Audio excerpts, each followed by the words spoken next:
আমরাও মাঝে মাঝে এরকম হতাশ হয়ে পড়ি। এরকম হতাশ লোক আছে না নাই? কিরে আমার দোয়া কবুল হয় না কেন? আল্লাহ আমার ডাকে সাড়া দেয় না কেন? আমার জীবনে এত দুঃখ কেন? আমার জীবনে তো ভালো কিছু হয় না, খালি সব কষ্ট আমার কেন? এরকম আছে না নাই? এরকম হতাশদের জন্য এই সূরাটা একটা আলোকবর্তিকা, মোটিভেশনাল সূরা। আলহামদুলিল্লাহ পড়েন।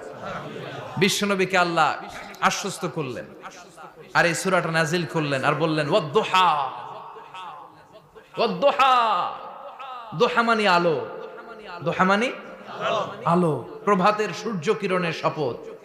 Look up, the sunlight, it's a very beautiful day out there.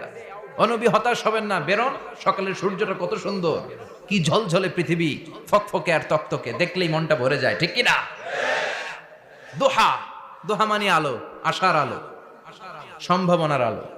আমাদের জীবনে আলোর দরকার আছে না নাই? আলো না থাকলে আমরা বাঁচতে পারবো?